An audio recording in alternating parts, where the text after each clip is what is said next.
pasando por algunos conceptos y recuperando algunas de las cuestiones que ustedes fueron diciendo en la tarjeta de salida, o si ustedes participan, algunas que vuelvan a traer aquí como los aportes de la clase anterior. Esta frase que está acá abajo es una frase del aula virtual que a mí me parecía linda para empezar el espacio de hoy o la clase, ¿no? Porque habla de humanizar la enseñanza. ¿Y qué significa humanizar la enseñanza? ¿Qué se les ocurre a ustedes? No sé qué quiso decir la compañera acá, pero ¿qué significa humanizar la enseñanza?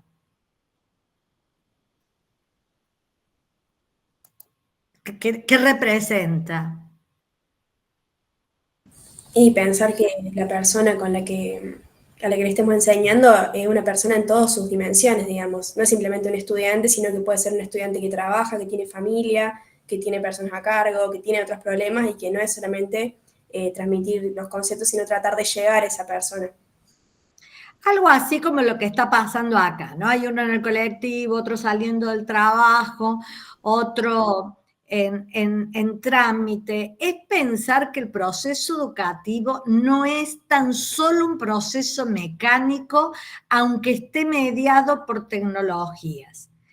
Me parece, digo yo porque es lo que dijo ella, pero lo que yo interpreto, ¿no? Y lo que vos decís, Luisina, va para ahí.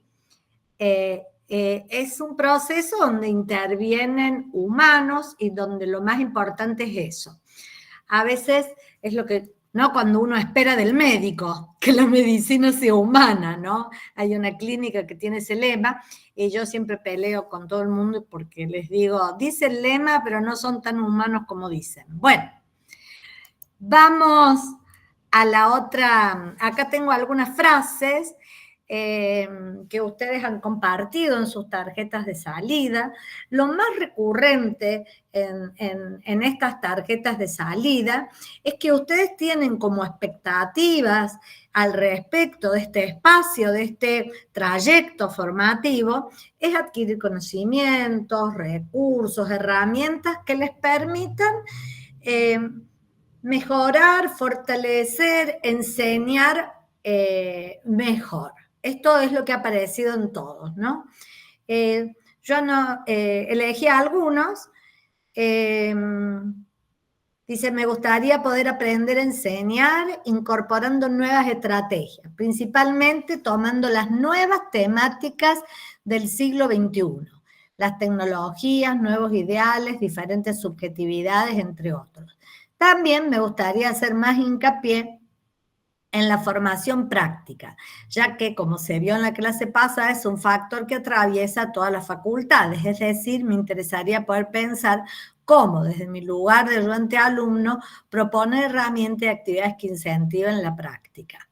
Bueno, a mí me ha parecido muy lindo porque, sobre todo, está poniendo el acento en herramientas siglo XXI, formación práctica. La otra, habla de enriquecer la formación y devolverle a la universidad. Creo que es algo que los universitarios tenemos como responsabilidad por tener la oportunidad de estudiar en una universidad sostenida por todos, por todo el pueblo. Y esta otra que está acá con la que me encantó, porque dice, tengo muchas expectativas de abrir mi cabeza a implementar y ayudar a evolucionar una educación con más heterogeneidad y crítica. Bueno, esa realmente sintetiza una intención que si algunos de ustedes pueden obtener eso por transitar este espacio, estamos hiper satisfechos. Es decir, es un espacio para pensar juntos, es un espacio para interpelarnos, y así como muchos de ustedes ponen en la tarjeta de salida ese aspecto, ¿no? Poder reflexionar, poder hacerme preguntas, poder adquirir conocimientos, que me parece que van del lado del enriquecer. Me gustó una que no es tan positiva, pero no la encuentro más, que decía, bueno, no me interesó ninguno de los temas que trabajamos en la primera clase, pero aún así, bueno, aún así quiero mejorar, o sea, tener herramientas para los procesos formativos. Bueno, me gustó que pusiera eso, porque probablemente es docente, porque me pareció que era docente por cómo había escrito, y decía, bueno, nada de lo que se dijo hasta acá me transmitió expectativa. Así que bueno, lo quería tomar porque creo que refleja otra perspectiva. Y a esos estudiantes, o a esas estudiantes a los que no les generamos expectativa, son aquellos estudiantes que tenemos que identificar y por los que también tenemos que trabajar. Porque una de las, quizá los desafíos más grandes es poder despertar algo en el otro, en quien está del otro lado en la clase, el estudiante, aquel que está formándose, poder generar algo, un algo ahí, que creo que es el desafío de la enseñanza, ¿no?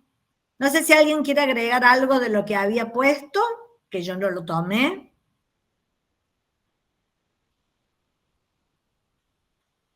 Bueno, me voy quedando con lo que dice José Luis ahí, que le veo la cara y dice que no, dice que no quiere agregar nada. Bueno, si alguien quiere agregar, va avisando, ¿no? Acá Alea dice, hay diferentes capacidades y hay que respetar, dice, bueno, creo que eso se refería a lo de humanizar. En realidad, cuando hablamos de procesos educativos y vinculado a algunas de las cuestiones que fuimos mencionando, en la clase anterior hablamos mucho del escenario, de cómo es la universidad hoy, de qué cuestiones se han transformado en desafíos y en líneas directrices. Pero si uno va acercándose al aula donde se produce el encuentro o el acto educativo, depende del lenguaje que uno elija para decirlo, a mí me gusta referirme a que en el aula se tejen tramas vinculares, ¿no? Y que esas tramas vinculares que se construyen en las aulas suceden a partir de un conjunto de actividades que se comparten en el proceso de enseñanza-aprendizaje, ¿no? Entonces, esas actividades pueden ser muy distintas de acuerdo al objeto de conocimiento, pero siempre se van dando tramas. Una de las cuestiones que también sale en los comentarios de ustedes y que me parece interesante a propósito de lo que estamos diciendo acá, es cómo interviene la masividad, preguntaba alguien en su tarjeta de salida. Y bueno, ya lo vamos a desarrollar un poquito más, pero la numerosidad de estudiantes y la baja proporción de profesores al número de estudiantes dificulta la construcción de las tramas vinculares. Y las tramas vinculares son sostenes, soportes que facilitan la permanencia en la universidad. Porque yo puedo llegar y si no construyo una trama que me sostenga, me caigo. Y esa también, ustedes vieron que la semana pasada yo hablé a nivel macro de estadísticas y dije, entran muchos, se van pocos. Pero eso no es solo por el azar y el devenir, ni es solo porque, bueno, es natural, sino porque una de las razones tiene que ver con que si es muy numeroso y los docentes no tienen una proporción justa, bueno, no se habilita a un encuentro que permita esto del sostén.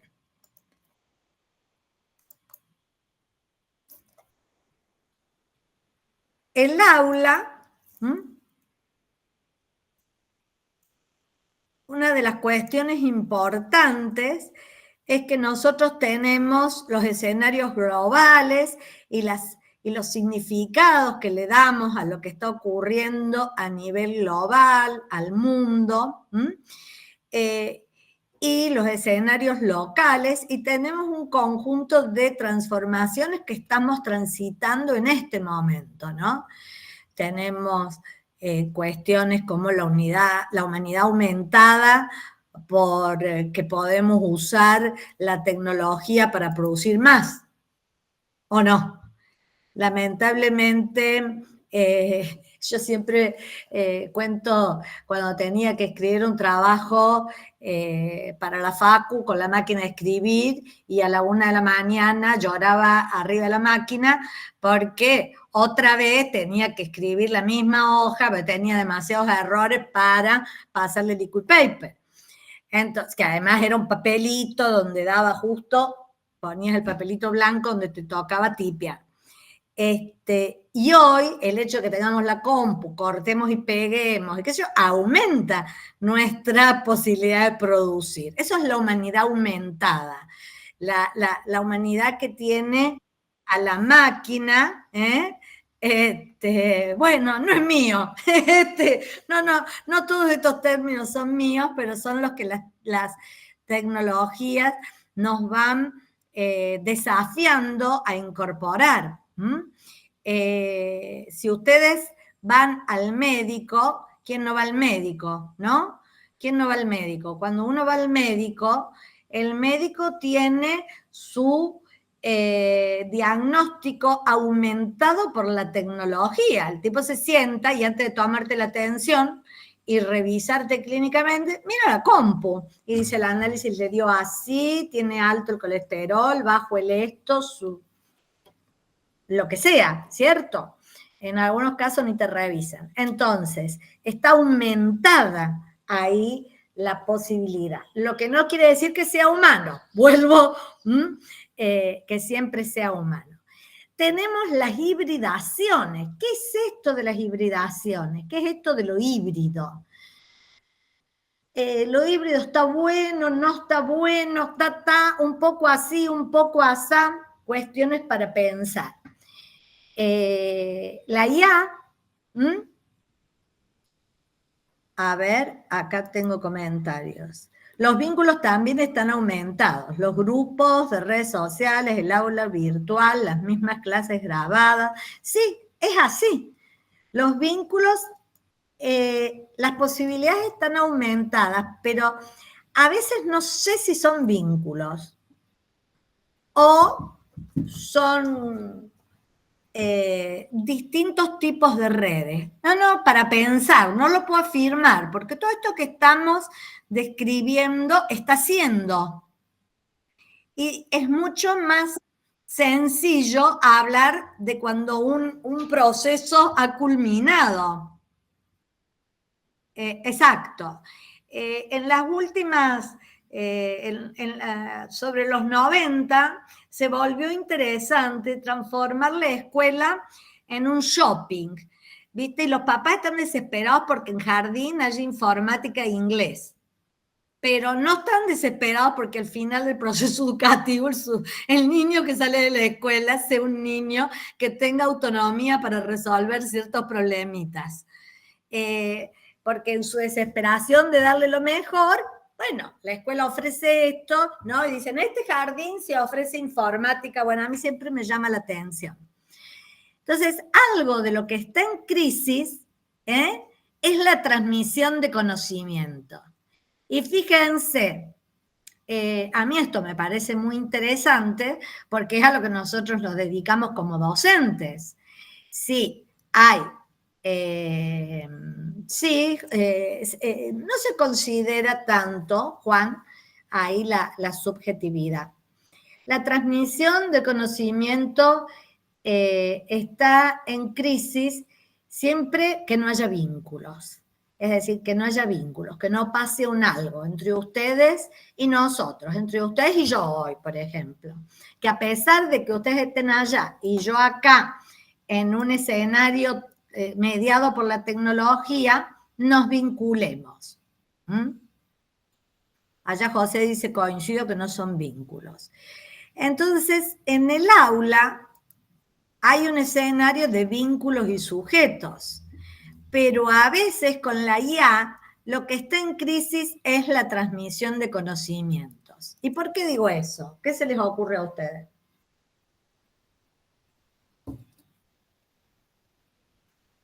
No sé si exactamente apunta esto, pero me da la impresión que con la inteligencia artificial hay algo que tiene que ver con lo que ya viene formateado y entonces se pierde la oportunidad del intercambio.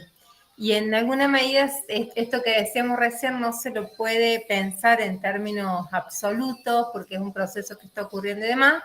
No sé si la inteligencia artificial está en condiciones de instalar una pregunta de ese tipo, porque las respuestas que da son justamente respuestas como más logradas o cerradas, o al menos eso intenta. Bueno, a ver qué dice, no sé, el orden, José, María, Juan, vamos a darles la voz. A ver el orden, ¿cómo era? No sé. María es la que está primero. ¿Qué tal? Buenas tardes a todos. Yo creo que es porque es una tecnología que está en formación, que está en creación. Entonces, hay muchas subjetividades que la inteligencia artificial desconoce, porque no es un ser humano, básicamente. Entonces, cuando vos le pedís un tema X, cual sea, vos lo haces con un objetivo puntual. O sea, yo quiero un resumen específicamente de este tema, para hacer específicamente esta cosa, pero eso es algo que muchas veces está en tu cabeza y no lo podés transmitir rápido, claro y conciso para que la máquina te lo entienda. Eso por un lado. Y después están, por ejemplo, ChatGPT o las nuevas inteligencias artificiales hechas y preparadas para la educación, que siguen teniendo falla con el tema de interpretar a nosotros, los estudiantes, a los alumnos, o los que buscamos algún tipo de información, porque muchas veces no entienden lo subjetivo, no entienden el voy al banco o el te banco. Tienen que ver mucho a ver con el idioma, los lunfardos, los modismos, y el chat GPT o otras inteligencias artificiales están en formación, están en creación constantemente. Entonces, va a haber fallas, es inevitable que haya fallas, es posible que esas fallas incluso permanezcan en el tiempo, que no termine de entender nunca la máquina, porque nosotros nos comemos el viaje de las películas de ciencia ficción, de que van a conquistar la máquina y que nos van a entender y que van a empezar a pensar por sí mismas y nos van a asesinar porque somos la plaga del mundo. Pero la realidad es que en el modelo más sentido y más fácil de señora inteligencia artificial, quiero saber sobre hechicería en el siglo XV, pero no especifico ni dónde, ni en contexto de qué, ni por qué, ni nada, y no es adivina la inteligencia artificial. Para pedir una información, tengo que muchas veces ser muy específica, muy concisa, y los seres humanos no funcionamos así, especialmente si queremos una información ya, y le preguntamos ya a la inteligencia, y la inteligencia nos larga lo primero que le aparece en las estadísticas.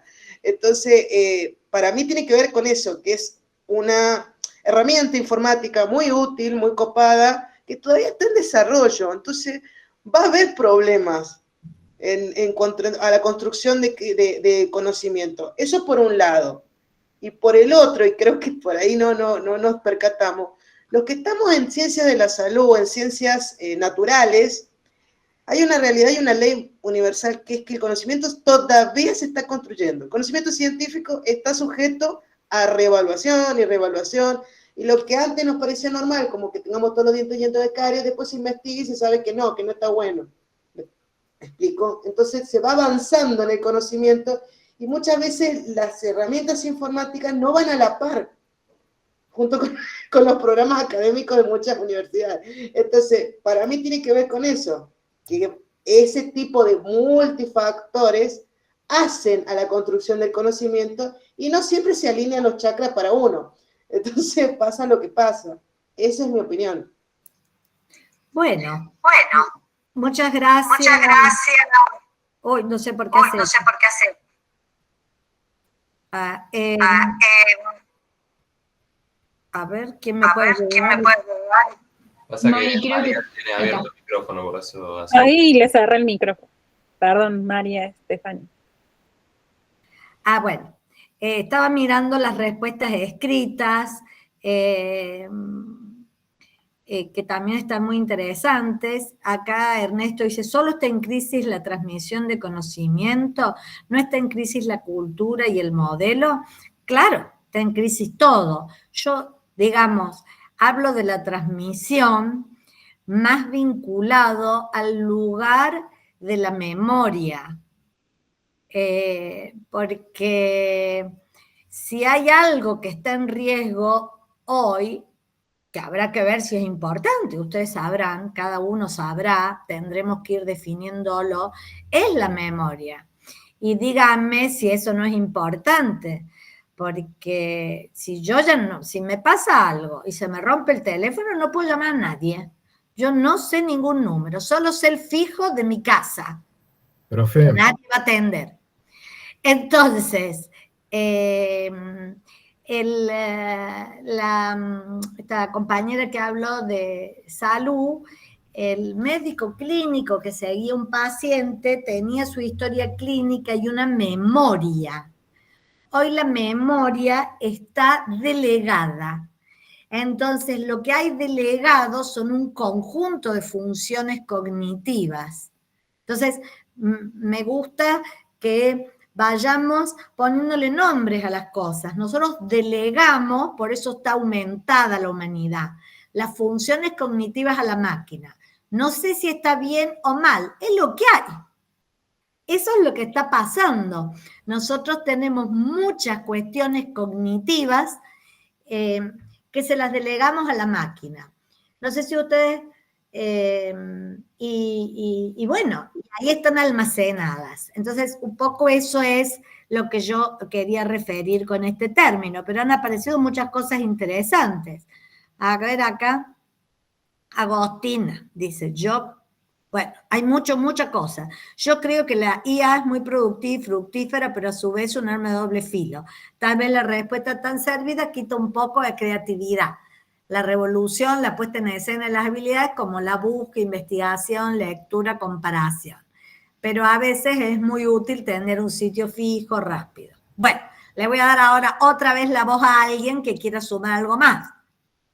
Yo también Profe. soy María, al final no sé si era ella o era yo, pero lo hago breve si no. No, eras vos la primera, sí. No, breve nada más. Una cosa es distinguir lo que es información de conocimiento. Creo que la IA nos puede dar algo de información y como cualquier otro medio, la información hay que ponerla en jaque, ¿no? O sea, digo, hasta cuando una persona nos puede decir algo, hasta un docente a veces dice algo y uno después va y reflexiona, investiga y creo que ese es el ejercicio del verdadero conocimiento. Eso por un lado. Y por otro lado, yo hice experimentos poniéndola en jaque, preguntándole cosas y poniéndola en duda. Por ejemplo, le decía, ¿cuáles son los cuadros más reconocidos de Van Gogh? Entonces a uno que no era tan conocido le ponía, ese no es de Van Gogh. Tienes razón, me dice, no es de Van Gogh. ¿Y de quién es entonces? Y me decía otro pintor. ¿Y cómo? ¿Por qué me dijiste Van Gogh? Porque me confundí. La cosa era que sí era de Van Gogh. O sea, súper peligroso. Y también lo hice hacer hice como juego también, ¿no? Como para probarla. El tema del índice de masa corporal, qué sé yo, le puse un número que está al límite. Le digo, ¿tengo sobrepeso? Era que sí. Sí, porque el índice de masa corporal, el resultado es este. Y en las exactas se equivocó también. Porque le dije, no, me da este resultado, tenés razón. Entonces no tengo sobrepeso, no. Le digo, muchas gracias. Y también lo entiende, obviamente, de esta ironía, ¿no? Muchas gracias. No, de nada, estoy acá. Digo, me curé gracias a la inteligencia artificial. No, estoy acá para servirte, dice, ¿no? Así que, bueno, cómo tomarlo también con cuidado. Sí, está bien lo que vos traes, pero digamos, va a mejorar, ¿no? Es una herramienta nueva y va a mejorar. Pero el tema no es cuánto mejore la IA, sino cuánto podemos empeorar nosotros. Es decir, delegando funciones, porque ¿qué es lo que hace humano lo humano? Sería la pregunta que sigue. Y si lo que hace humano a lo humano es la inteligencia o su capacidad de poner en palabras, es muy interesante esto porque yo me preguntaba, ¿por qué diablos le pusieron inteligencia artificial y no usaron otra palabra? Usaron una palabra absolutamente humana para referirse a un proceso tecnológico que toma de un conjunto de humanos una definición. Todavía está poco entrenada, entonces te hace esos mocos. A mí me lo hizo con un libro también, yo hice ese experimento, pero está muy bien lo que ustedes van aportando. Sí, Nicolás, o sea, bueno, yo estoy como interpelando, ¿cierto? A mí me preocupa que nosotros perdamos funciones cognitivas y que las próximas generaciones desarrollen menos algunas funciones, porque bueno, así como antes no se prevenían las caries, todavía no somos capaces de prevenir todas las consecuencias de exposición temprana a un mundo de inteligencia artificial. Solo preguntas, nada de certezas. Juan, vos también querías hablar y vamos a ir avanzando. Sí, sí, a ver, disiento con la compañera, la inteligencia artificial, hace 10 años, solamente 10 años, no pensábamos en hablar gratis con una pantalla, con un señor que está arriba de un avión, arriba del cielo de Tokio. Y hoy podemos hablar tranquilamente. La inteligencia artificial para mí va a superar ampliamente todo lo que podemos esperar y más aún. Y no es que van a venir los robots. Yo la uso, aclaro, la uso un montón, aclaro.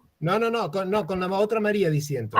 Perdón, porque yo la puse en jaque justamente porque la uso y me daba miedo. No, yo disiento con la primera María. Me parece que no, que la inteligencia artificial no tiene límites y que justamente nuestro gran error sería, a ver, parafraseando a Popper un poco, el conocimiento está en construcción permanente y en permanente destrucción también. Y pienso que la inteligencia artificial no es el caso. La inteligencia artificial va en perfeccionamiento permanente.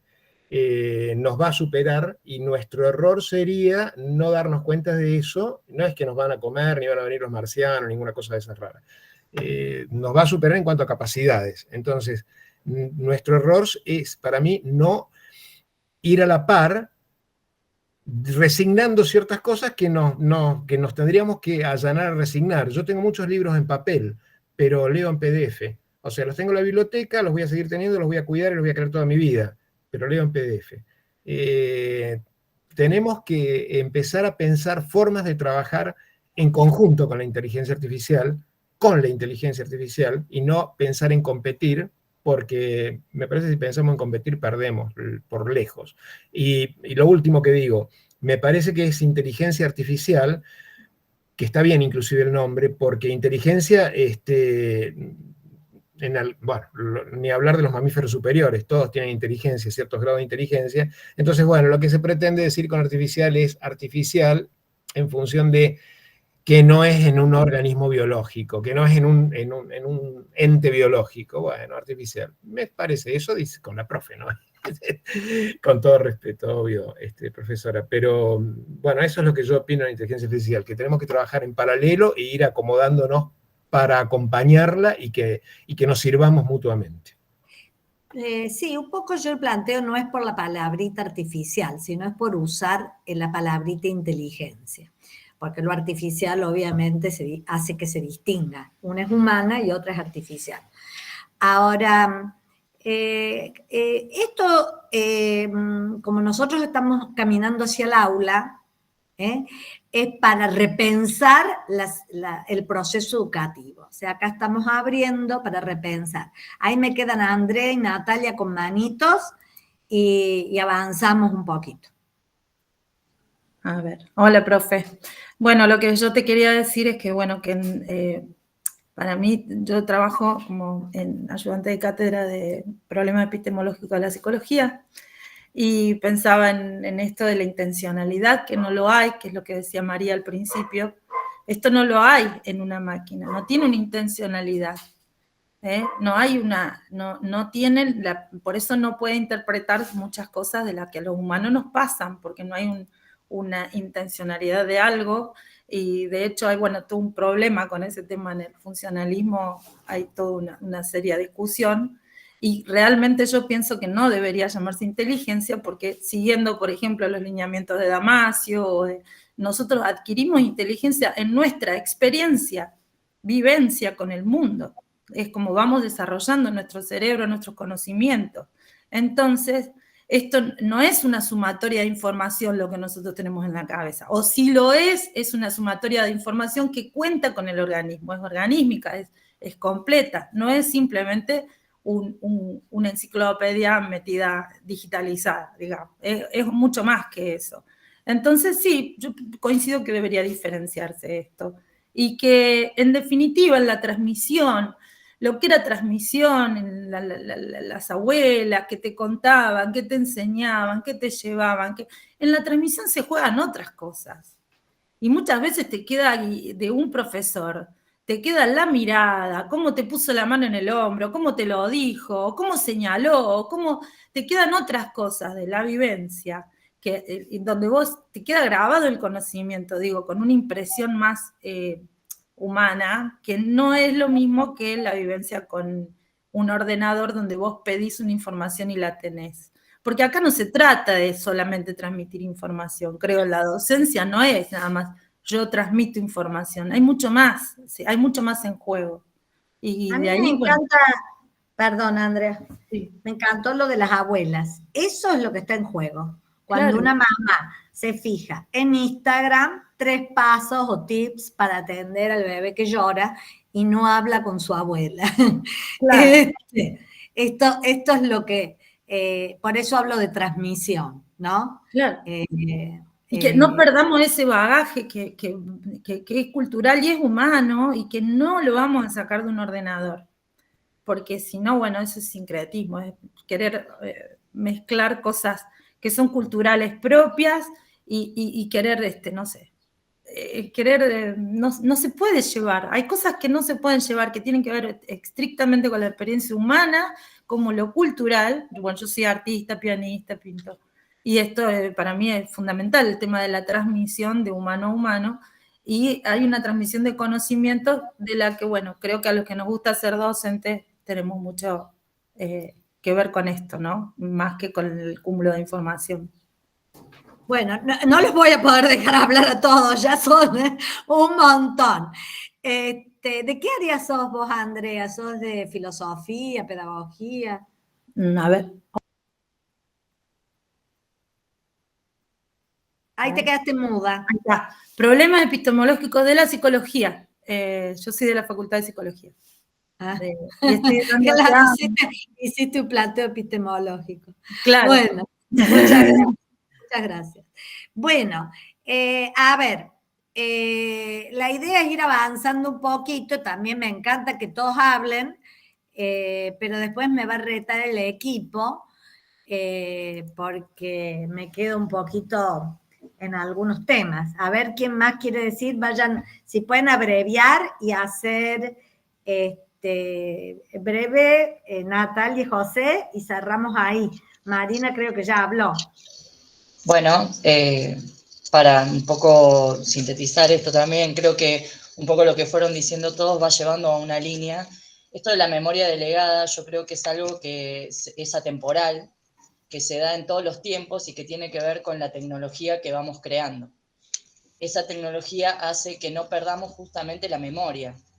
En tiempos en donde no teníamos los libros, por ejemplo, la tecnología del libro pasó a ser una herramienta en su momento que era de temer, porque antes, sí.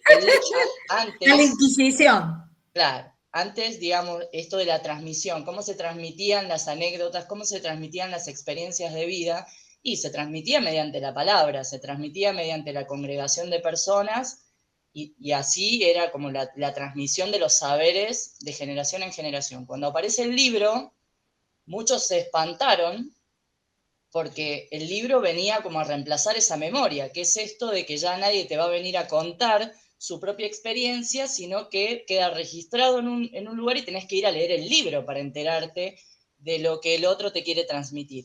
Entonces, creo que sin ánimo de asustarnos con el tema de la inteligencia artificial, creo que es una herramienta, creo que la tenemos que abordar, no dejarla, digamos, como, porque en realidad la creamos nosotros mismos.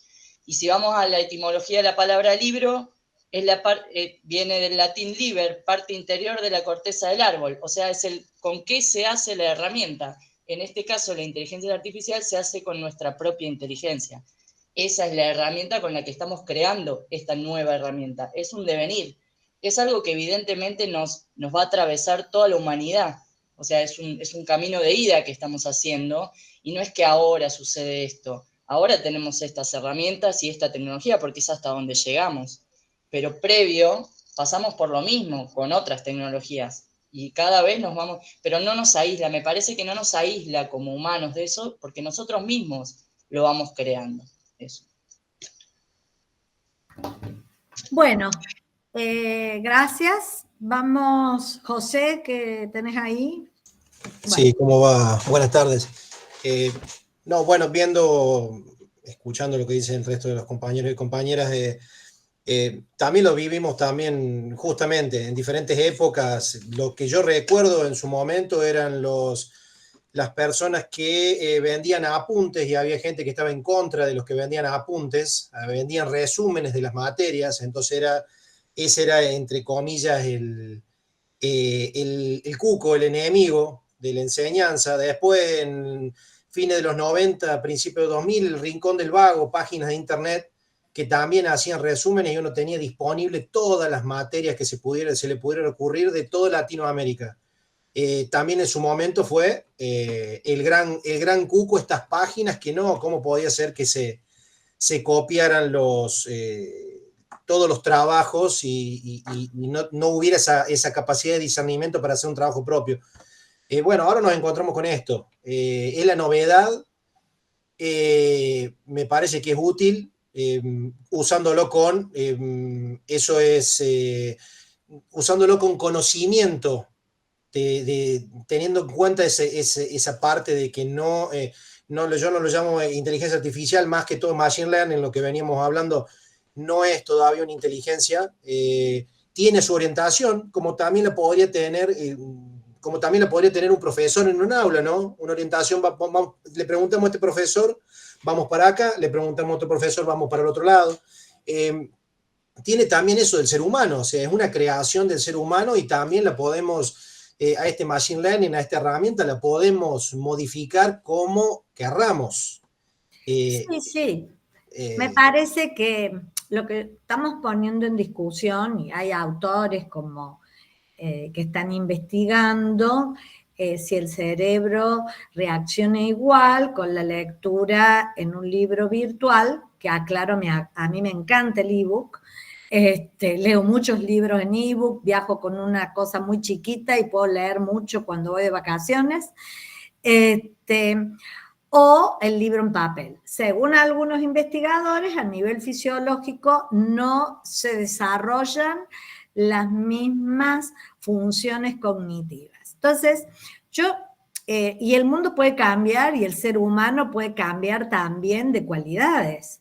Así que puede ser que en el siglo XX el amor romántico era lo máximo, y en el siglo XVIII era la alianza por riqueza. Y en la actualidad es fluido, no hay tanto problema porque puedo desarmarlo y armar otra pareja.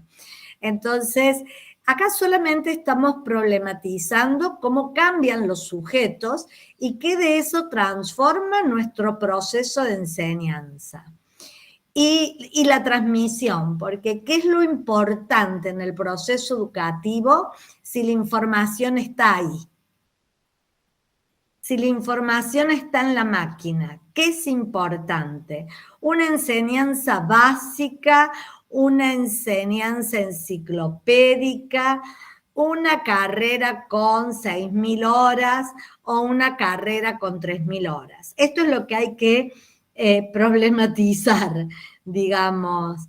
Y no vamos a fabricar la respuesta, porque, como decían algunos de ustedes, este es un espacio para problematizar y para ir desarrollando algunas cuestiones que se transformen en herramienta para ustedes.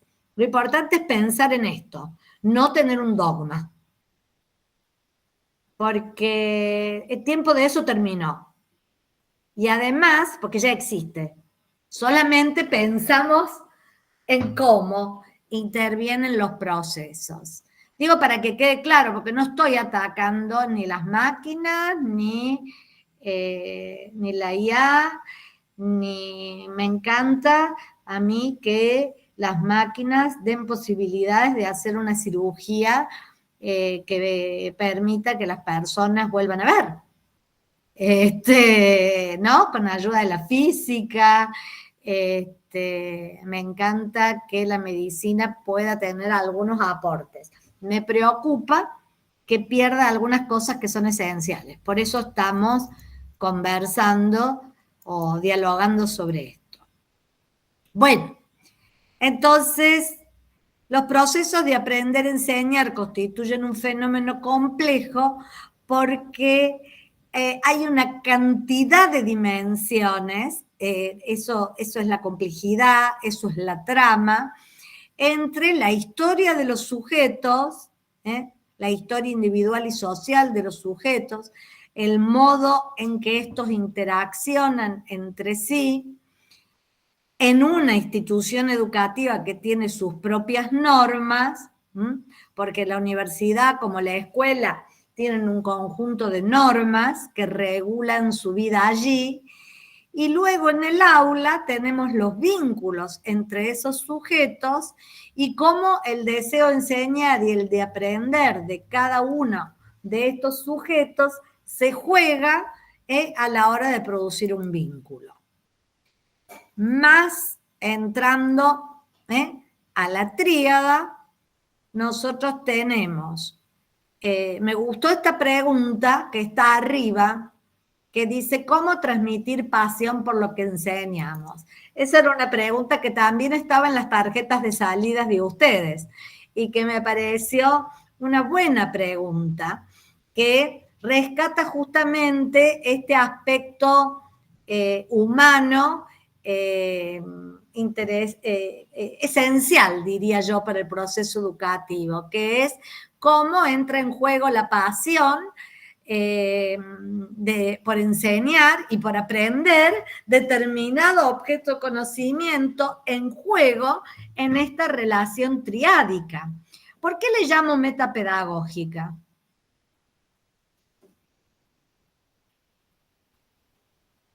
¿Qué significa meta en griego?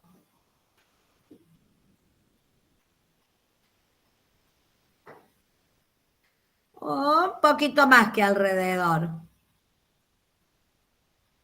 Más allá, perfecto, más allá. Entonces, cuando ustedes vean la tríada, los pedagogos trabajan mucho sobre la tríada pedagógica, sobre estos tres términos de una relación que se da en el aula, el contrato didáctico, pero a mí me gusta plantear la tríada metapedagógica, que son cuestiones que están más allá de la pedagogía y que intervienen en el proceso de aprender y de enseñar. Es decir, estos sujetos, desde los clásicos hasta la actualidad, tienen aspectos claros, conscientes, que se ponen en juego en esa relación. Yo vengo acá porque soy un estudiante, yo estoy acá porque me gané un concurso y soy docente, pero hay otros aspectos que no son tan claros, que refieren a lo que se pone en juego en una relación en un aula. Muy bien, Darío, acá nos trajo la papa con la inteligencia artificial. Es un prefijo usado para indicar, usando para completar o añadir algo acerca de esto último. Es algo así. Entonces, hay un montón de cuestiones que se ponen en juego, como lo que le causa al docente entrar a un aula con estudiantes sentados en el piso, lo que le causa a un estudiante entrar a un aula donde no tiene banco. Entonces, eso va más allá de lo meramente pedagógico, porque tiene que ver con lo subjetivo. El punto. Entonces, es importante ver cómo se juega los aspectos conscientes y los aspectos inconscientes en los objetos, en los procesos de enseñanza y aprendizaje. Y aquí hay, se espera que se establezca una dialéctica. Es decir, no es tan solo un ida y vuelta, no es tan solo un ida y vuelta, sino es un proceso a través del cual uno habilita a que aparezcan ideas previas para que esas ideas previas ayuden a avanzar en un conocimiento. Si yo salto mucho, no puedo construir nada, es decir, si la brecha que hay, hoy estábamos trabajando en la articulación escuela secundaria, universidad, con el tema de matemática. Si lo que yo intento enseñar está muy lejos de lo que han aprendido, no van a aprender. Es imposible. Se produce un salto sin herramientas, a un vacío. Juan, José. Profe, una pregunta. ¿Por qué las diferentes flechas entre docente y objeto del conocimiento y estudiante y objeto del conocimiento, y lo circular entre docente y estudiante?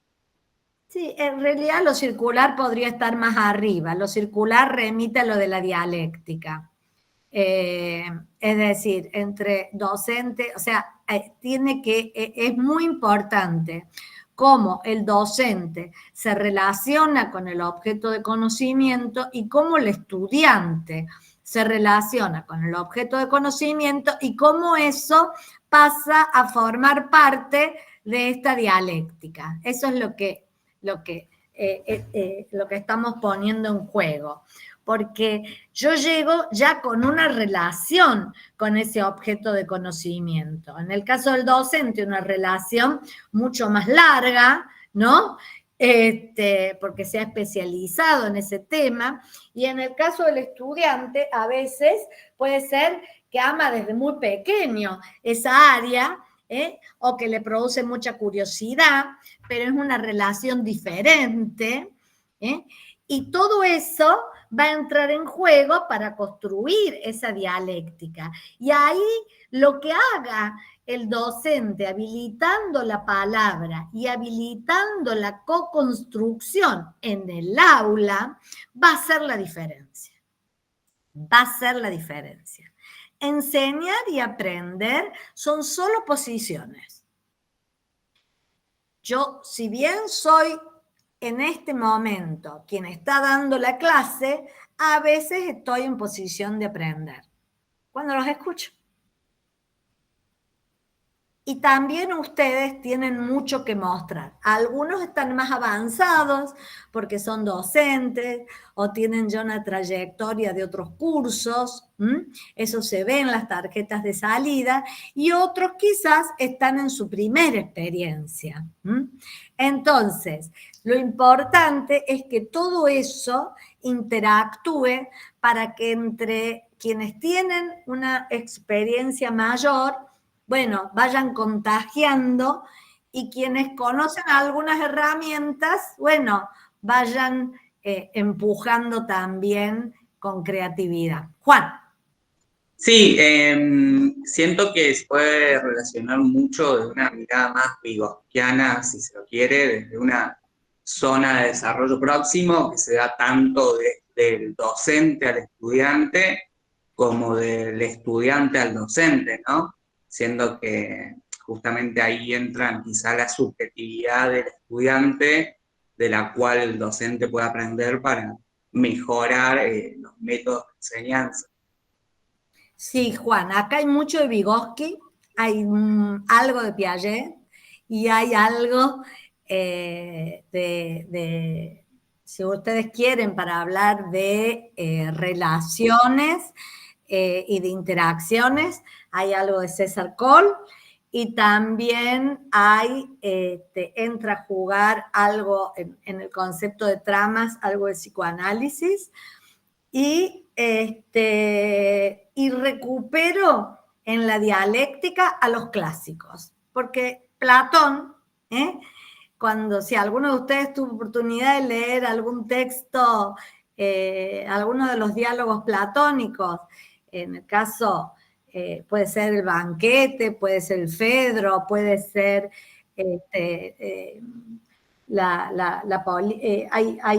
ahora no me viene el otro.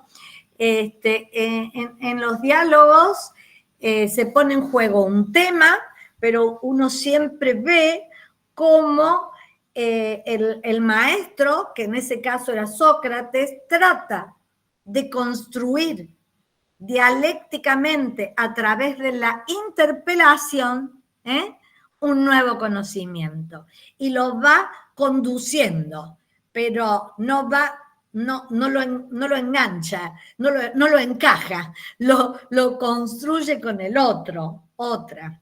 Y eso que estaba ahí en Platón, nosotros lo podemos recuperar y traer 5.000 años después, 3.000 años después, y recuperar algo de su riqueza. Porque hay algunas cuestiones que, bueno, las podemos hacer retrabajar. Entonces, es interesante, acá tengo otro que... sí, los autores están en la bibliografía, no se hagan problema por eso. Ahora, a mí me interesa que podamos ver si los matices entre la presencialidad y la virtualidad son muy diferentes en las interacciones. Ustedes podrían ir pensando, cada uno de ustedes, ahora te doy la palabra, Alfonsín, Erupe, cómo se sintieron en la primera clase y cómo se sienten hoy es parecido. Si lo que ocurre es parecido o tiene matices. No estoy diciendo malo, bueno, diferente, solo que lo distingamos, porque está muy en discusión si podemos avanzar hacia procesos de formación totalmente bajo otros formatos, para que sea más inclusivo, para que muchos más puedan. Así que me parece interesante que lo vamos pensando. Alfonsín, Erupe. Hola, buenas tardes. Yo quería proponer para mí, para todo el resto de las personas que estamos en el curso, que cuando hablemos, citando un autor, brevemente, si es posible, también para no extender 70 horas todas las participaciones y todas las intervenciones, que digamos brevemente a qué nos referimos cuando decimos Vygotsky, por esto justamente que señalaba nuestra colega docente, de que hay personas con distintas formaciones y no hace falta que si citamos a Vygotsky, digamos, toda una tesis sobre quién fue, qué hizo y cuál es su propuesta, pero sí desde dónde entendemos lo que traemos de Vygotsky para que sea más constructivo. Lo digo desde un lugar de que yo, por ejemplo, poco y nada de conocimiento de Vygotsky, pero está bueno alentarnos. También veo que en el chat capaz que están surgiendo más interacciones que yo me estoy perdiendo quizás por estar más con la clase. Pero bueno, proponer eso. Si nombramos a alguien, contemos un poco desde dónde viene. Lo que pasa es que nos haría muy larga la clase. Entonces, como Juan le sonó, me pareció interesante contestarle. Acá hay, en lo que nosotros estamos dando, hay una construcción de un conjunto de autores con lo que armo la clase, ¿cierto? Ustedes van a tener unos textos donde van a encontrarse con esa producción. Los grandes pensadores de la psicología del siglo XX que hablaron de desarrollo y de la relación entre el desarrollo y el aprendizaje, o el aprendizaje y el desarrollo, son Vygotsky y Piaget. Pero yo ya no trabajo solo con ellos, sino con sus seguidores contemporáneos. Por eso digo, sí tiene que ver con eso, pero ya no son ellos solamente. Y es muy interesante porque son dos sujetos de una misma época, pero que nunca se encontraron. Vygotsky es uno de los intelectuales de la revolución marxista en educación, quiere decir que estaba en ese contexto, y creía que la escuela era la herramienta del Estado para el cambio de la sociedad, y que la educación era la que producía el desarrollo de la inteligencia. Y en ese sentido tuvo muchos años prohibido durante los militares, así que hay muchos que no lo conocen a Vygotsky. Dialoga, arroja aportes sobre lo que la relación entre los sujetos promueve para el aprendizaje. Y habla de la comunidad epistémica, que es esto que estamos haciendo nosotros acá. En cambio, si uno resume, por eso yo fui a los clásicos, que es más fácil y ustedes pueden encontrarlo, ¿no? Bueno, si no escucharon hablar de Platón, lean alguna viñetita. Pero fíjense que cuando yo estudié Piaget, que es este otro autor, que habla de la importancia de la idea previa. Entonces, esto que vos acabas de hacer, cuando vos decís, si van a hablar de un autor, aclaren un poco, es porque si yo no puedo enganchar lo que dicen a lo que sé, se va al tacho. Es decir, es importante que tenga alguna idea previa con la cual engarzar esto nuevo que estoy aprendiendo. Si no lo puedo conectar, que en otro lenguaje sería la asociación que hace Instagram, ¿vieron? Cuando vos tenés la suerte o la mala suerte de buscar, me quiero comprar un sillón y te empiezan a llegar las publicidades de sillones, que Google te la pesca, dice, esta mujer quiere sillones, te manda 10 publicidades de sillones. Entonces, lo que necesitas es una idea previa para poder avanzar. Si el salto entre esa idea previa y el conocimiento nuevo es muy grande, no se produce aprendizaje. Y esto es muy importante, porque es lo que muchas veces pasa en el aula. Y es lo que muchas veces pasa cuando yo llego a la universidad. Profe, discúlpeme que la interrumpa, que me meta. Propongo, así como propuso la compañera, que cada uno que hablemos identifiquemos de qué ámbito provenimos, por una cuestión para identificar las epistemologías de cada uno. O sea, sí, yo he ido preguntando. Esta compañera que hizo la pregunta sobre los autores, de qué facultad viene o de qué disciplina viene. Entonces ahí nos vamos a poder ubicar mejor sobre cómo nos podemos ir entre todos ayudando. Claro, de doctorado en química y licenciada en química. O sea, nada de conocimiento, salvo muy poco por haber escuchado a un padre psicopedagogo mencionar nombres, ver libros en la biblioteca, más no haber estudiado. Claro. Y ejercicio docente muy novato, digamos. Si la docencia te interesa, discúlpame, si la docencia te interesa, es muy importante en algún momento que toques a Piaget y a Vygotsky. Sí. Bueno, pero de todas formas, chicos, esto, a ver, nosotros no vamos a poder dar acá todo. Estamos tocando algunos conocimientos y estamos tratando de identificar lo que sería importante para ustedes. Entonces, no sé, si querés podés leer más que a Piaget, a algún contemporáneo, vuelvo a decir, pero no me parece que eso haga falta ahora. El compañero preguntó, yo le contesté. Si ustedes, el que quiera interactuar más porque está más cerca del área, me puede hacer preguntas por el foro, y le voy a contestar. Si no, no vamos a poder dar la clase, ¿sí? Es decir, creo que lo importante es rescatar la idea de que la trama vincular y la relación docente-alumno es importante en el proceso educativo. Porque en cada punto nos podemos detener horas. Entonces, sí, en psicología o en pedagogía, esta sería toda una unidad de programa. Y acá va a ser un pedazo dentro de una clase. ¿Estamos? Irupe, ¿vos querés preguntar algo distinto?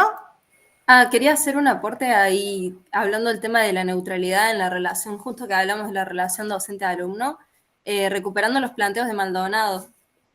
Bueno, que eso. Bueno, pero ahí vas a volver a la psicología, así que me parece que, bueno. Yo igual soy de artes, pero bueno, este año en psicología y educación trabajamos con Maldonado y el tema de la neutralidad en la relación docente-alumno. Pero bueno, sí, podemos seguir al siguiente tema, sí. Sí.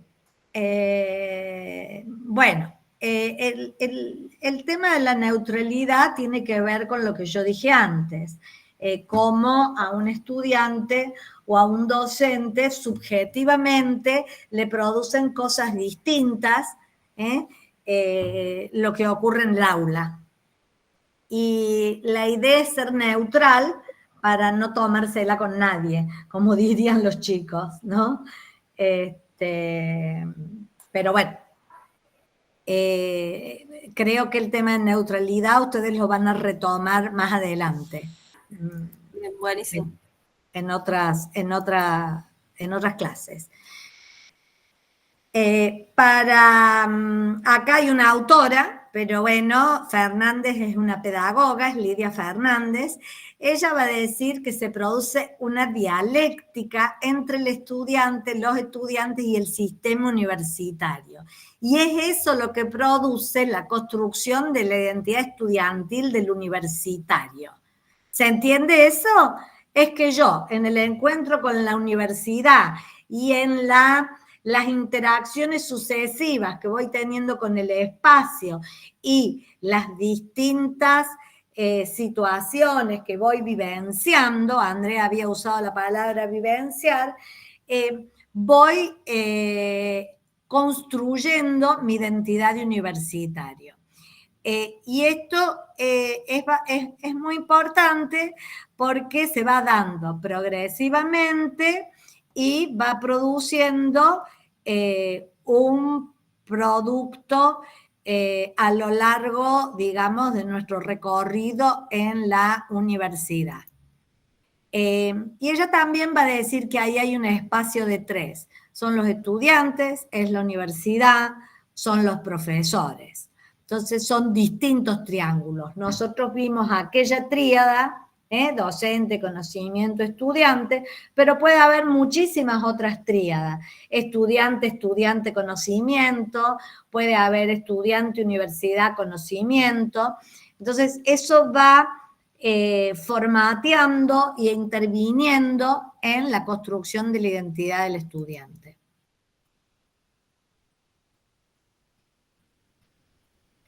Bueno, acá tenemos algunas cuestiones, que me voy a quedar con las preguntitas de abajo para que todos entiendan, que es cómo favorecer la instalación de un acto que construya un lazo. Es decir, acá estamos en el ciberespacio, estamos usando una plataforma. En esta relación que establecemos entre ustedes y nosotros, hay cuestiones públicas y cuestiones privadas. Entonces, el aula, ya sea virtual o física, es el lugar de encuentro. ¿Mm? ¿Se entiende? Cuando usamos plataformas, no todo es público. Hay plataformas que son privadas y las tenemos y las podemos usar porque las pagamos. Entonces podemos dar una clase larga. Si vos no tenés, la universidad paga a Google para poder usar el Meet. Entonces es como importante tener en cuenta esto. Sí, hay gratuitas, pero no son tan fluidas para clases de 2 horas. Igual el Google te deja usar Meet gratuitamente, ¿no es cierto? Pero bueno, hay una cantidad de convivencias y acuerdos para el uso de plataformas que también entran en juego. Pero volviendo a la pregunta que estaba antes al final, ¿cómo favorecer algo? Y si alguno piensa, cuando yo llego a la universidad o cuando empiezo una materia nueva, no deja de ser el docente un desconocido con el que tengo que construir un vínculo. Y ese vínculo, ese de filiación, es un acto educativo. Y esto es importante tenerlo en cuenta, sea de la carrera que uno sea, Alfonsina. Es decir, si yo tengo en cuenta que con los y las estudiantes necesito producir un vínculo de filiación, porque eso es lo que va a permitir que se instale lo que en psicología se llama la transferencia. La transferencia es da cuenta de una relación que te permite a vos filiarte con el otro, darle crédito al otro. Si eso no se produce, si no hay un vínculo con el docente, es muy difícil. Se da entre pacientes y psicólogos, pero yo lo estoy usando en el sentido pedagógico acá. En el sentido pedagógico, porque sin este vínculo y sin transferencia no hay posibilidades de transmisión. Entonces, ¿y cómo se funda? Acá hay una sola flecha para el que pregunta de las flechas, que lo perdí ahora, pero creo que era José. El estudiante ya viene con una historia en donde ha construido una idea de autoridad respecto del docente, ¿no? Cuando llega a la universidad, a veces la Universidad Nacional de Córdoba tiene un efecto muy potente hacia quienes las eligen, es decir, los sujetos que llegan a la universidad vienen porque la Universidad Nacional de Córdoba tiene nombre, un prestigio. Cada docente es portador de ese prestigio y eso le confiere autoridad. El tema es que la autoridad se puede perder en un minuto.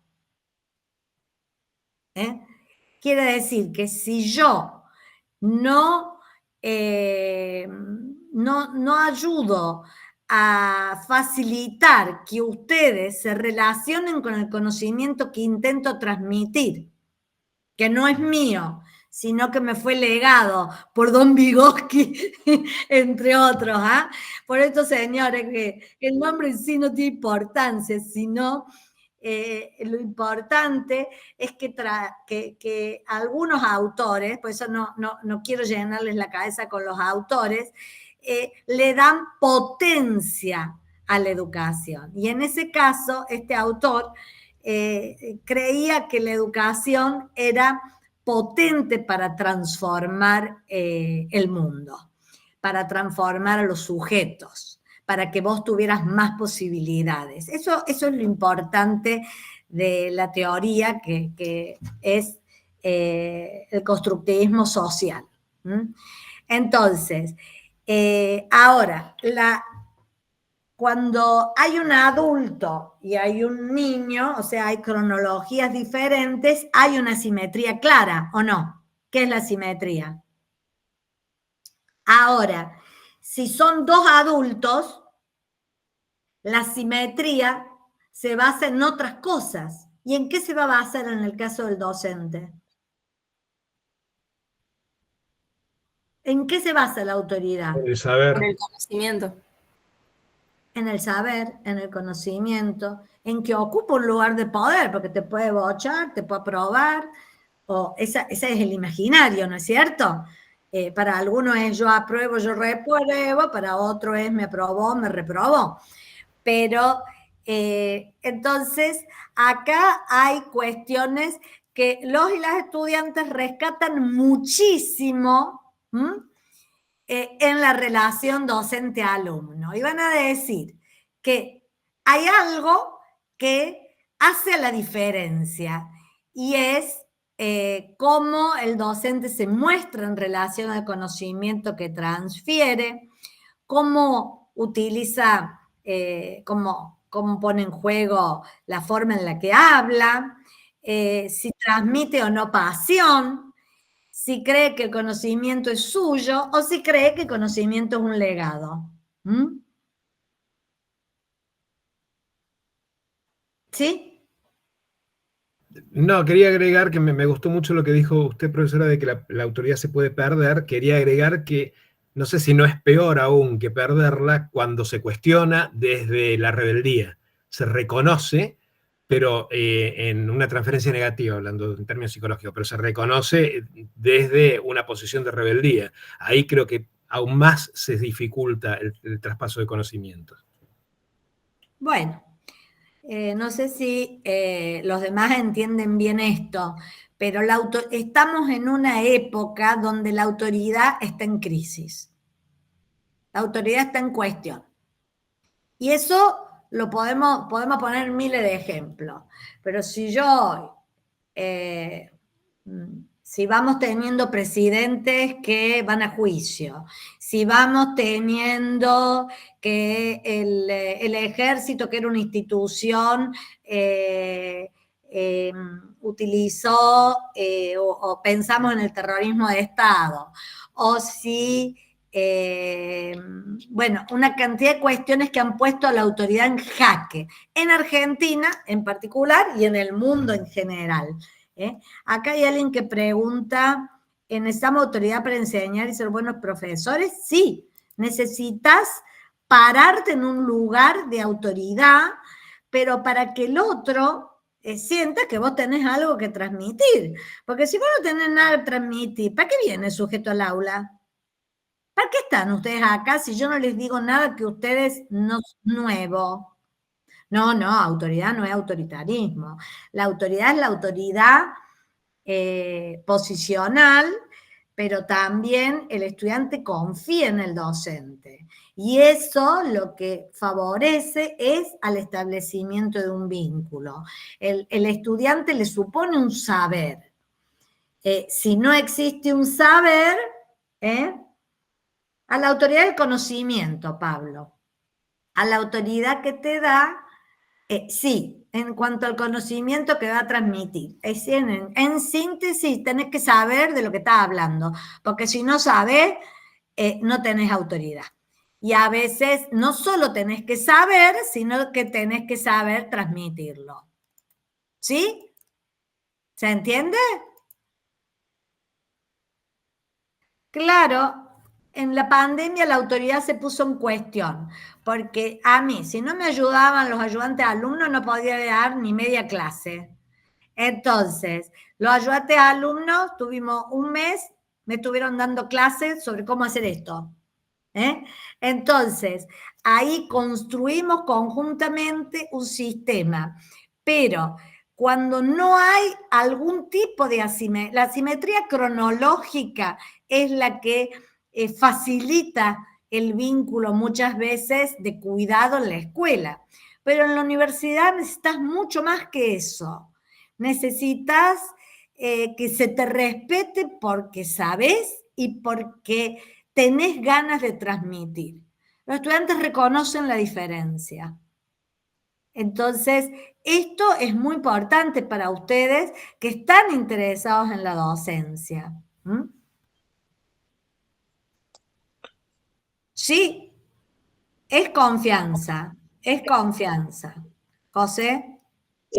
Sí, profe, con respecto a la palabra crisis, muchas veces se lo asocia con un concepto negativo, pero también podríamos buscar otras acepciones como un cambio profundo y de consecuencias importantes en un proceso o en una situación. Esto lo saqué del diccionario de la Real Academia Española.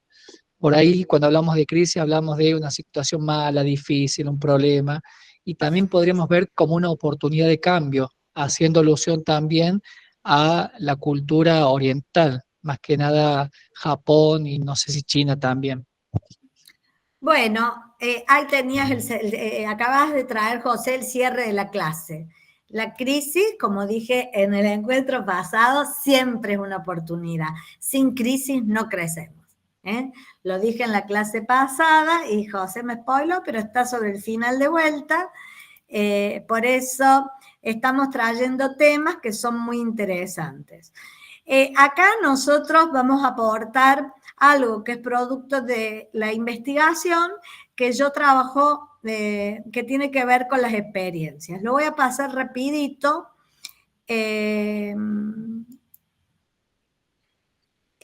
Me gustaría que ustedes digan rápidamente una palabra que sintetice su experiencia, un recuerdo de su llegada a la universidad, porque la trayectoria se vincula a la experiencia, sobre todo a la experiencia de llegada. Entonces, nosotros la semana pasada trabajamos el concepto de trayectoria, y esa trayectoria se relaciona a la experiencia de llegada, y en toda esa trayectoria, lo que yo recuperé en investigación es que los y las estudiantes dicen que el vínculo es central. Así que me gustaría que ustedes igual digan algo y vamos con eso.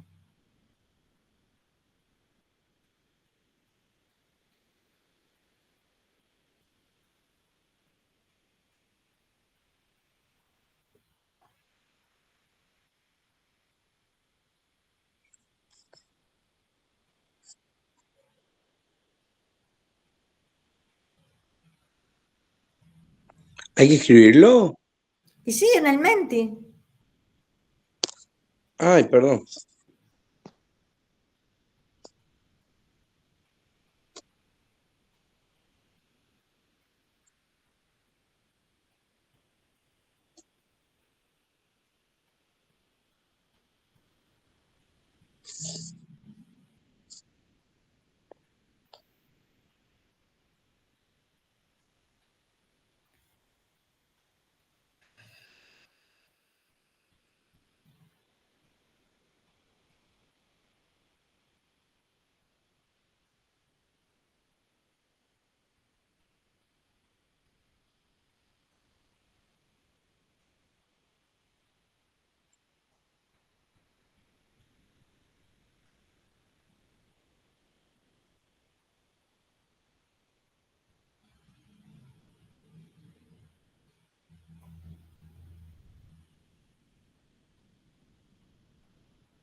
Bueno, ¿ya estamos?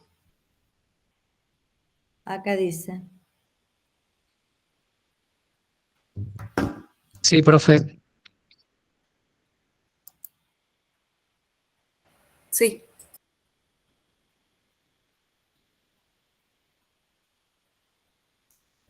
Bueno, acá otros van poniendo expectativas, rapidito vamos a ir por lo que pusieron esto. Esto es solo porque es muy importante conectar esto que aparece acá y tenerlo presente cuando trabajo con estudiantes. Porque esta emoción, entusiasmo, inseguro, incertidumbre, desorientado, es la que necesita de la red, de la trama vincular para la permanencia. Entonces, como ustedes pedían, herramientas, recursos, es poder dar respuesta a esta emoción ligada a la experiencia de ingreso a la universidad. novedad, orgulloso, segundo hogar, asustado, expectativa. Estas son emociones, ¿sí? Y estas emociones están en los chicos y se quedan marcadas como una huella en cada uno de nosotros. Por eso ustedes la pueden recuperar.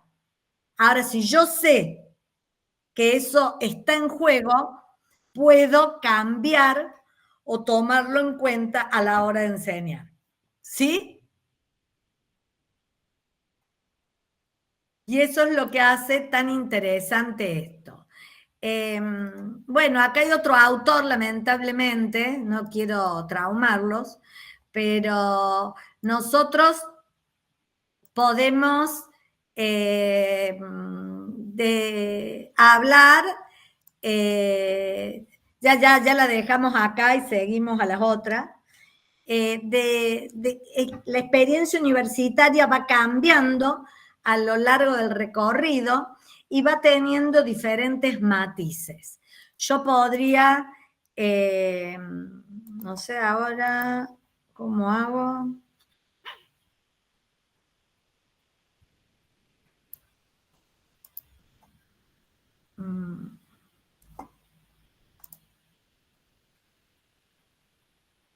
No encuentro el de para ajustar. Ahí está.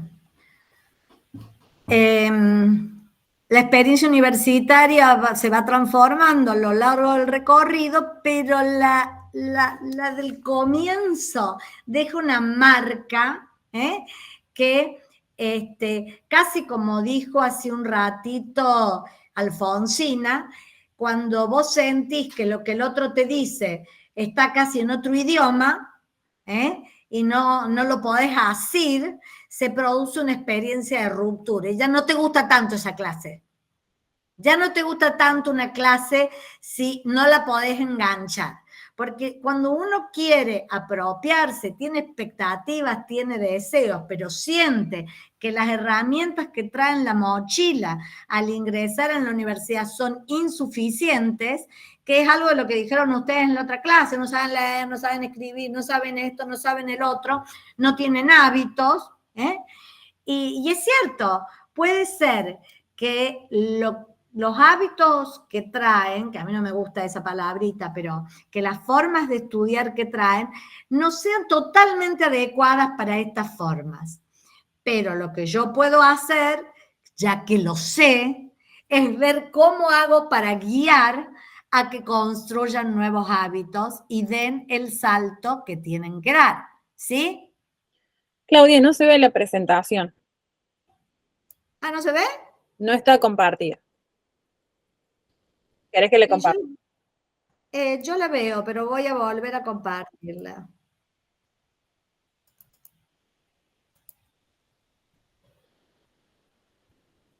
¿Ahí está? Ahora sí. Sí, bueno, profe. Bueno, sí, acá veo que algunos dicen Dewey no estaba de acuerdo, aquel no estaba de acuerdo. Yo no me quiero poner en esas discusiones porque es abrir a una cantidad de autores que lo único que hacen es marear. Como cualquier profe, les estoy transmitiendo lo que es producto de mi recorrido y de mi investigación. Entonces, puede haber otros que digan otras cosas. Y sí, el mundo, por suerte, tiene docentes con distintas posiciones. La autoridad, porque acá hay alguien que habla de eso, para mí es muy importante en el establecimiento del vínculo.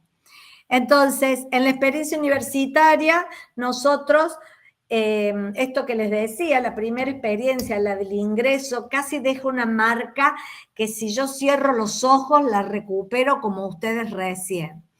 Una vez que yo avanzo en esa experiencia, en esa del ingreso, aparecen dudas, y hasta que voy construyendo una pertenencia que al egreso tiene otras características. En general, la experiencia de llegada tiene dos momentos. una que sea en el cursillo, que tiene características más amigables, y la otra que es la que sea en primer año, que es como más, más áspera, porque allí ya hay generalmente la proporción de docentes es menor, o ya de lleno uno se mete a materias que tienen apuntes de este tamaño. Y yo vengo del secundario de 3 hojitas Rivadavia. Entonces, el ingreso o el cursillo, que son 8 semanas, es como un espacio de ambientación a la cultura universitaria que hoy, en la mayoría de los casos, no alcanza como tiempo para brindar la gimnasia que la mayoría de los chicos necesita para avanzar en la universidad. Entonces, muchas veces el primer año te lleva como 2 años, porque hay que ponerle mucha cabeza. Por supuesto que hay gente que no tiene ningún problema, seguro que todos los que están acá no tienen ningún problema, pero hay otros que sí lo tienen. Luego, esta experiencia de ruptura es mayor, ya te doy la palabra, Juan, es mayor a quienes se mudan a Córdoba, ¿no? Porque siempre hablan de todo lo que entra en juego a la hora de llegar, de tener que organizarse, no solo para estudiar, sino para comer, para la economía, para viajar si sos un alumno itinerante.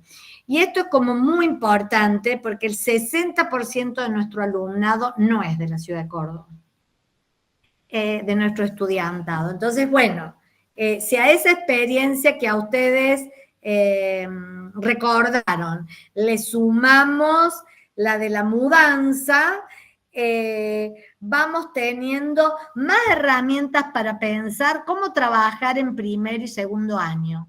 ¿Qué es lo que tarda la ambientación universitaria? Claro, acá dice, vine a otra provincia sin conocer a nadie, no me costó, bueno. Juan. Sí, yo quería retornar un poquito al tema de la autoridad, que ahí un compañero habló de los autores Freire, Foucault, Dewey. A ver, hay una cuestión semántica de qué autoridad estamos hablando. Aquí entiendo, estamos hablando de la autoridad en tanto capacidad de transmisión de conocimiento. Ni siquiera estamos hablando de autoridad en tanto evaluación o juicio posterior que va a determinar el futuro del alumno. Me parece que todo esto que estamos haciendo va en función de la transmisión de conocimiento. Entonces, ese es el sentido para mí en el cual estamos usando aquí la autoridad. Habría que ver cómo en su momento, Freire sobre todo, me llama la atención ahí, voy a leer lo que dice el compañero, quizás se está refiriendo a la autoridad en tanto poder. Seguramente Foucault, seguro que sí. No en los términos que la estamos manejando aquí. Eso nada más le quería agregar. Sí, yo no sé en qué sentido lo dice, pero yo hablo en el sentido de conocimiento. Nadie puede enseñar lo que no sabe. Nadie. Claro, esa es la autoridad de la que estamos hablando aquí. Ahora, es cierto que hoy no se puede saber todo. Entonces, como Alfonsina, si vos te pones a googlear, va a encontrar un montón de buey cornetas que hablan sobre estos temas. Lo importante es que uno se quede con algo y pueda ponerlo en juego. Es decir, pueda ayudar a otro a que busque ese conocimiento. Porque si vos me decís ahora, Freire tiene cosas fantásticas, pero habla más de la educación popular, de la esperanza en la educación. Sí, Freire es un autor brasileño que trabaja mucho también en línea de pensar cómo la educación puede cambiar el mundo. Pero me parece que si uno mezcla todo eso, y si no quedó claro el concepto de autoridad, me interesa rescatarlo porque lo que está en cuestión hoy con la explosión de la información es justamente que el docente no puede saber todo. Sabe lo que sabe de lo que enseña. Y tiene que tener y mostrar una... el otro día yo estaba dando clase y los chicos tienen que hacer un proyecto en mi materia y habían buscado una cantidad de autores, por supuesto, por fuera de la bibliografía de la cátedra. Entonces yo les pregunté si me podían explicar el autor que estaban usando, qué decía de ese modelo educativo. Y me dijeron que no. Y yo le dije, pero si eso no está en la bibliografía de cátedra, y yo no lo conozco, y si vos lo elegís, me lo tenés que enseñar. No es que yo no te lo acepte. ¿Estamos? Entonces, la autoridad es, por un lado, saber de lo que enseño y por otro, tener una disposición frente a eso. Bueno, Alfonsina, tenías la manito levantada. Irupe también. Quería compartir que también, más allá de estos textos que son interesantes de leer y para reflexionar, y para construir una postura pedagógica, la realidad es que cuando llegas al aula hay una espontaneidad que te pasa por encima y que medio que hacen falta herramientas más de otro tipo, como una cintura, una cancha, bueno, práctica, herramientas didácticas que te permitan poner en juego toda esta cuestión teórica que uno puede llegar a construir si lee y que, bueno, no sé, lo da lo corporal, lo que es habitar el espacio aula virtual o aula presencial, cualquiera de las dos. Eso es un poco lo que decía que está en la forma en la que habla, la forma en la que enseña, la forma que le apasiona lo que enseña, porque puede, qué sé yo, ¿no? Hay como, este tiene un no sé qué que me encanta, dicen los chicos. Entonces, en toda la transformación progresiva que tienen los estudiantes, hablan de la centralidad de los vínculos. Y los vínculos yo las puedo poner en las acciones del estudio, en las relaciones con pares y en las relaciones con el docente. Los vínculos no son solamente con el docente. Irupe. Nada, era para volver a replantear esto, no sé desde dónde lo tomó el compañero que mencionó Freire, pero justamente esto, digamos, el tema de la autoridad, creo que lo podemos plantear, lo estamos planteando como esta relación asimétrica que permite que una persona que tiene un conocimiento lo pueda transmitirlo a una persona que no lo tiene, y justamente en ese ámbito y en ese relacionarse se dan las prácticas educativas.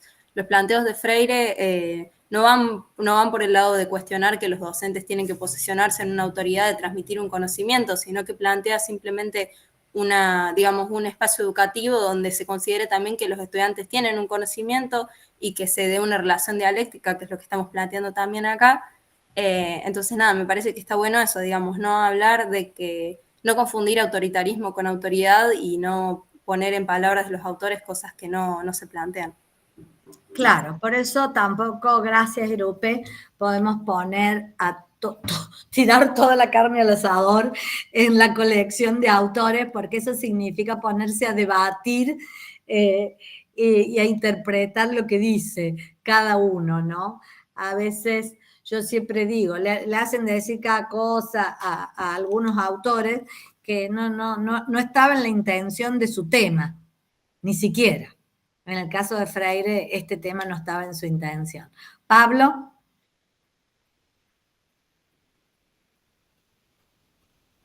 Bueno, acá un poquito, en el caso del ayudante alumno, la relación... Pablo estaba hablando con el micrófono cerrado. Ahí, Dale. Ahora sí se no, escucha. lo que quería decir es que no habló por ahí, bueno, el vínculo, una planificación. Pues generalmente por ahí hay que estar, si vamos a estar, yo soy docente secundario y estoy adscrito en la Universidad de Cine, y bueno, el tema es que hay una gran diferencia entre secundario y lo que es la universidad, pero también hay que tener en cuenta que si hay alguien que está acá escuchando que va a ser docente por primera vez o que va a estar frente a alguna comisión o al aula, para perder el miedo es planificar lo que va a dar. O sea, aunque sea muy estructurado, pero al principio creo que le va a ayudar a hacer una clase, una secuencia didáctica, o lo que le dejen hacer los profes, porque generalmente esto es para que hacer una clase para que los profes nos dejen dar una clase. Pero bueno, creo que planificar también saca el miedo a lo que son primeros, que veo que hay algunos que no han dado clase todavía. Eso era nada más.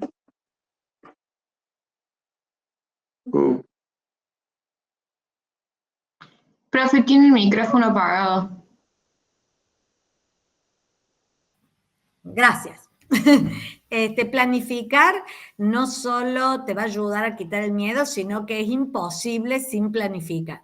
Cada clase tiene que ser planificada y tener su propio objetivo, pero no debo estar atada a mi clase, si no, no les puedo dar la palabra. Es decir, la clase yo la tengo como una guía, pero va cambiando con las interacciones que ustedes, con las interacciones o intervenciones que ustedes producen, y voy subiendo o bajando de acuerdo a las posibilidades que yo tengo ahí. Entonces, eso es actitudinal. Eso es lo que yo hago desde lo actitudinal. Entonces, yo tengo un programa, tengo una guía. Sí. Bueno, es así. Florencia, muchas gracias. Ahí le estoy diciendo sí. Entonces, en el caso del ayudante alumno es muy interesante porque la relación es más simétrica. No es tan asimétrica como con el docente. Y eso lo vuelve un nexo. Muchas veces los ayudantes alumnos te dicen, no, profe, pero no entendieron. No, profe, yo tomé oral, los parciales, porque este año no tenía muchos estudiantes, y un ayudante alumno me dijo, se van a morir, profe, no están acostumbrados. Y yo le dije, lo que pasa es que prefiero que el parcial sea oral y se aflojen para el examen a que lloren en los exámenes. Entonces, lo vamos a hacer despacito y vamos a ir ayudando, pero vamos a hacer, así que hicimos eso. Pero la ayudante alumna me ayudó a pensar en cómo tenía que ser, porque ella está más cerca de los chicos, porque todavía es una estudiante. Es una estudiante avanzada. Ahí estamos en lo que tu compañero dijo hace un rato, Alfonsina, que es uno de esto que dijo de zona de desarrollo próximo, un concepto típico de Vygotsky, donde dice que alguien más avanzado puede ser la clave. Es lo que otros autores llaman andamiaje también. Es decir, que yo le armo un andamio, y ese andamio pueden ser los propios ayudantes alumnos, que están ahí para darte una mano. Entonces, es muy interesante la inclusión de los ayudantes alumnos en los procesos educativos en el aula. Bueno, acá tenemos frases de los jóvenes universitarios, las pueden ir leyendo. Gustavo. Le escribí la pregunta, doctora, porque no puedo enganchar la cámara y ya se me desconecta en breve el micrófono también, perdón. Lo dejé en el mail ahí. ¿Diría usted que el sistema que determina quién es competente, que tiene autoridad para enseñar, o también está en crisis en la UNED? Bueno, el sistema tiene una herramienta, que es el concurso público. Eso tiene el sistema. Pero luego vos podés ser genial, ser doctor, doctora, tener muchos laureles, pero a la hora de enganchar con tu estudiante no tener tanto éxito. Entonces, ahí un engranaje del sistema que es el estudiante no te otorga tanta autoridad como la que te confirió el concurso, ¿sí? Porque la autoridad también te la dan los estudiantes. Entonces, bueno, eso sí podría ser interpretado como aspectos del sistema. ¿José? Sí, profe, no sé si ustedes saben, pero en la Facultad de Ciencias Económicas de Córdoba, el área FIPE está trabajando con estos profesores tradicionales, para llamarlos de algún modo, y ayudarles con la tecnología, con nuevas herramientas, y han tenido resultados fantásticos. Increíble, o sea, El docente, Fantástico, si así gana un es. concurso, siempre es competente. Lo único que tiene que hacer es ayornarse, sumar estas nuevas herramientas, estas nuevas profesiones, esta nueva área como el FISPE, y los cambios que hay en algunas materias, no voy a dar el nombre de las materias, pero realmente en ciencias económicas hay un cambio muy interesante con estas nuevas interrelaciones entre las distintas disciplinas.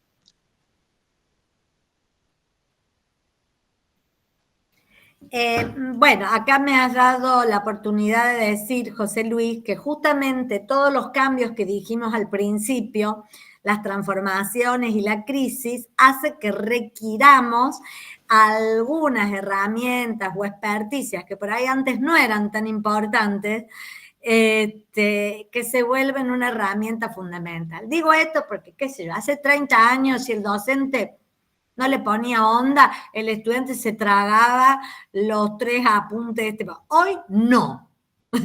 Hoy no. Y no sé si eso es malo, ¿entendés? Entonces, pero lo que demanda eso es justamente que se incorporen, por eso también la Secretaría Académica pone a esta diplomatura, porque la idea es pensar juntos, ¿qué más podemos hacer para que funcione mejor? ¿Qué más se puede hacer para que funcione mejor? Entonces, bueno, acá hay algunas frasecitas, si las leyeron, que son las que dan cuenta de la importancia del vínculo para los estudiantes, ¿no? El profesor M es como de observarte. A ver, vos, el de allá, el de la gorra, vos, ¿qué opinás? Es decir, cómo el estudiante en la masividad rescata que el profe le vaya dando voz, le vaya dando un lugar. Y eso le va dando autoridad. Eso le va dando autoridad. Y va permitiendo, bueno, como que aquel que habla como un loro sin parar, la pierde. A veces los profes no es que tengan mala voluntad, sino que, bueno, no les da... No se han puesto a pensar en todo lo que pueden hacer. De hecho, bueno, profe, esta es la oportunidad del grupo. Una pequeña Sí. cosita, obvio que no es posible en todos los ámbitos, pero es impresionante si uno puede recordar los nombres. Y cuando estás hablando, los nombras por su nombre de pila y le haces alguna pregunta, es impresionante el intercambio que se genera. Que ahí creo que entra un poco el tema de la humanización, la empatía, la masificación, todos estos conceptos que hemos ido tratando, que cuando rompes esa pared es realmente gratificante. Bueno, lo bueno es que al final del recorrido nuestros estudiantes siempre dicen que la universidad les cambió la cabeza. Así que tan mal no se hace. Es decir, me parece que la experiencia al final del recorrido, cuando uno habla con los estudiantes que están en 5º año o hace grupos focales ahí, que son grupos de discusiones, donde uno recupera la voz estudiantil, lo que el estudiante te dice es, lo que más me llevo es que el esfuerzo que tuve que hacer me transformó en un sujeto pensante. Y eso a mí como que me gusta mucho. Gustavo. Con respecto a esto y una diapositiva anterior, una de las primeras que pasó, doctora, ¿alguna vez la diplomatura se dio de manera totalmente presencial y fue distinto el resultado de lo que fue cuando se realizó de manera virtual? Vos sabés que no, porque esta diplomatura se empezó a dar en pandemia. O sea, a mí cuando me convocaron era en pandemia, yo no era la secretaria académica, era una profe, y de hecho hice muchísimos talleres en esa época porque había que gastar las horas del día, ¿no? Madre mía. Y hicimos muchísimas actividades en ese momento con la SAE y ya fue virtual. Entonces, lo que se agregó justamente al volver la posibilidad de las aulas son algunos espacios presenciales. Bueno, ya voy terminando porque es la hora y bueno, calculo que algunos de ustedes han tenido posibilidades de ponerse estos cascos y estas cosas de realidad virtual. Yo me puse uno y me mareé bastante, pero bueno. El secreto es de Morin. Morin, lo nombré la clase pasada, es un filósofo francés que habla de la complejidad y va a decir, ¿no? Que hay que aprender a navegar en un océano de incertidumbres a través de archipiélagos de certezas, que es lo mismo que necesitan los niños de los adultos que los cuidan, algunas certezas. Entonces, hay que enseñar enfrentando riesgos, aceptando lo inesperado, lo incierto, y tratar de ir teniendo la flexibilidad de transformar las prácticas en función de nuestros estudiantes, ¿no?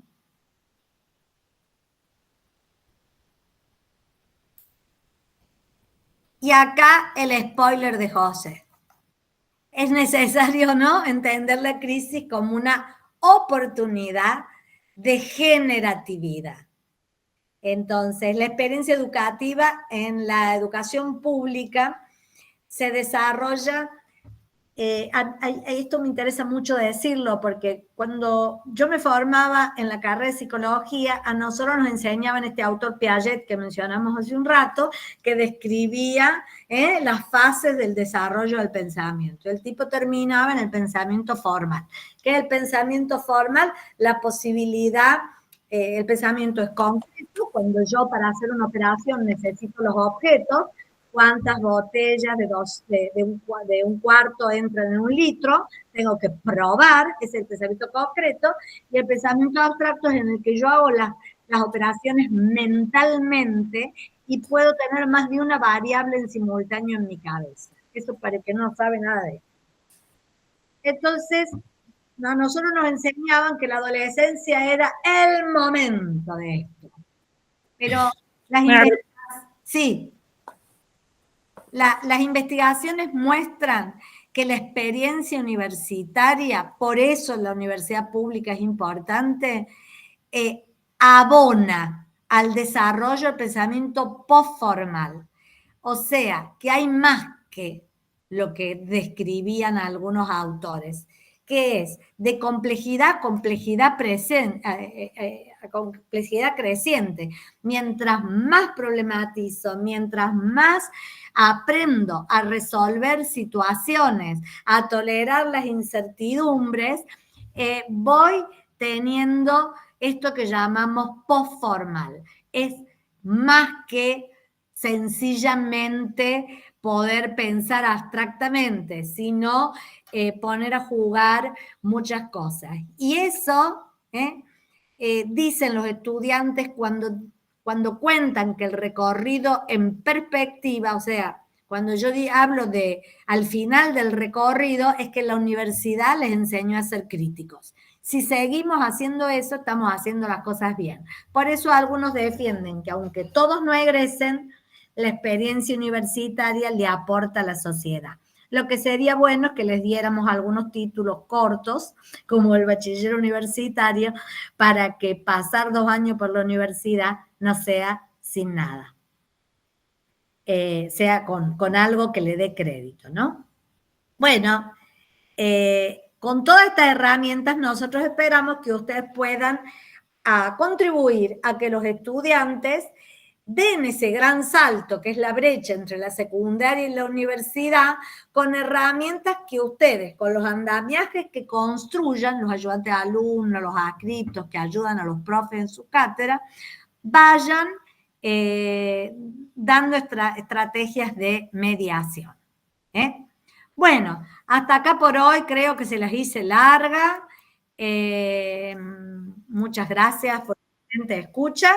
Y si a ustedes les parece que presencial es mejor, manden la fundamentación y la vamos a tomar en cuenta.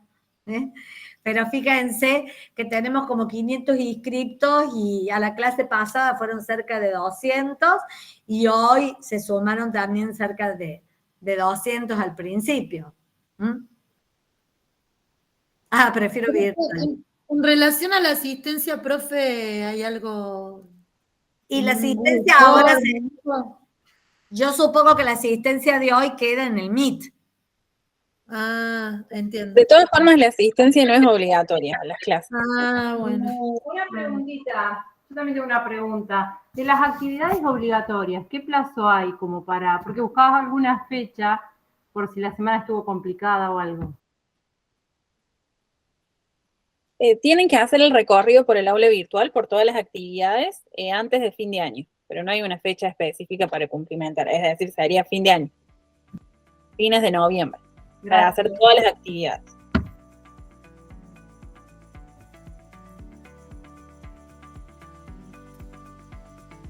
Bueno, muchas gracias por sus aportes.